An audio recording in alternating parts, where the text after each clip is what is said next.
Nagkakaisa ang ilang samahang sibiko sa panawagan para sa isang maayos, makatarungan at transparent na proseso ng impeachment bilang bahagi ng pananagutan sa pamahalaan. Para sa buong detalye, narito si Jade Buhoy. Confidential funds! Ilabas! Ilabas! Ilabas! Yan ang sigaw ng mga rallyista na pinangunahan ng Filipinos Do Not Yield Movement kasama ang Alyansa Bantay Kapayapaan at Demokrasya, Liga Independensya ng Pilipinas at iba pang grupo kung saan kanilang panawagan na magkaroon ng wastong pagsasagawa ng impeachment sa ilalim ng konstitusyon. Ayon sa kanila, ang impeachment ay isang lehitimong mekanismo upang matiyak ang pananagutan ng mga opisyal ng pamahalaan sa mamamayan. Iginiit din ng mga grupo na dapat itong isagawa ng walang hadlang, panggigipit at may paggalang sa mga institusyon at proseso ng batas. Kaugnay nito, nananawagan sila sa mga kinauukulan kabilang si Vice President Sara Duterte na harapin ang anumang proseso ng impeachment ng may katapatan at paggalang sa konstitusyon. Ang hangarin po ng mga kabataan, kasama ng aming mga magulang na nandito po ngayon sa House of Representatives, ay katotohanan. Kung ikaw po ay walang kasalanan, humarap ka! Harapin mo ang confidential fund, harapin mo ang sambayan ng Pilipinong nagtatanong, nasaan ang pera namin? Hinikayat din ang publiko na manatiling mapanuri at nakatuon sa katotohanan habang sinasagawa ang mga demokratikong proseso. Panawagan natin, ang confidential fund ay para sa Pilipinas. Sa huli, iginiit ng mga grupo na ang impeachment ay hindi hidwaan kundi pananagutan bilang bahagi ng pagpapalakas ng demokrasya sa bansa. Jade Buhoy, nag-uulat para sa Golden Nation Network. Sa pagpapatuloy ng mga inihaing impeachment complaint laban kay Vice President Sara Duterte, lumantad na si Ramil Madriaga at ang kanyang mga legal counsel. Tunghayan ang ulat, hatid ni Jade Buhoy. A few years later, I read from several media reports that 125 million OBP confidential funds in 2022 were reportedly utilized in just 11 days. This is wrong because I personally disposed the money in less than 24 hours.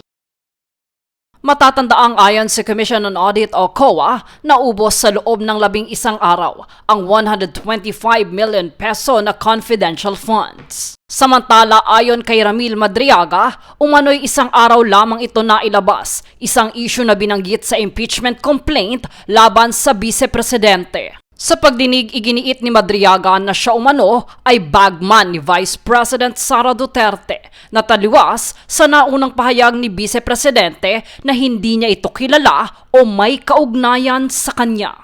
Nahalos kasama ko siya 24 hours, minsan overnight pa sa isang resort. Kasama ko po din ang mga PSG. Kaya kilalang kilala po niya ako at kilala ko rin po siya. Ayon kay mamamayang Liberal Representative Laila de Lima, nakabatay ang pagdinig sa dalawang verified complaints na may sapat na batayan, kaya hindi ito matuturing na haka-haka o political harassment. Ang ating tungkulin ngayon ay suriin kung mayroon bang probable cause upang ma-impeach si VP at litisin sa Senado bilang impeachment court.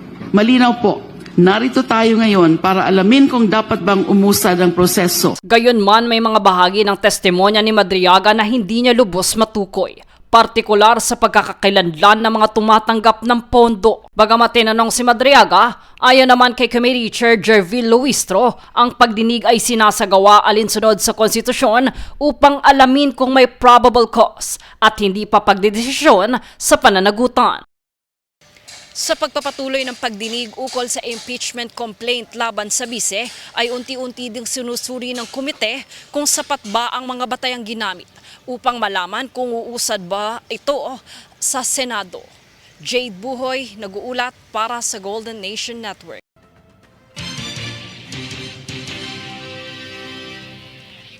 Sa ibang balita, sinimula na ng Department of Social Welfare and Development o DSWD ang pamamahagi ng cash relief assistance sa mga tricycle at jeepney driver sa ilang lungsod sa Metro Manila. Kabilang sa mga benepisyaryo ang mga hindi pa nakakatanggap ng ayuda at mga nadagdag sa listahan. Sa ilalim ng AIX program, tatanggap ang bawat driver ng tig 5,000 piso bilang tulong sa gitna ng pagtaas ng presyo ng petrolyo. Ayon sa pamahalaan, layunin nitong maibsan ang pang-araw-araw na gastusin ng sektor ng transportasyon. Samantala, nasa 705 million pesos na halaga ng peking pabango at cosmetic products ang nasamsam ng Bureau of Customs o BOC sa isang bodega sa Valenzuela City. Isinagawa ang operasyon matapos ang intelligence report at koordinasyon sa iba't ibang ahensya ng pamahalaan. Natuklasan sa inspeksyon ang iba't ibang counterfeit products na may tatak ng kilalang international at luxury brands. Ayon sa BOC, bahagi ito ng pinaigting na kampanya laban sa smuggling at pagpasok ng peking produkto sa bansa.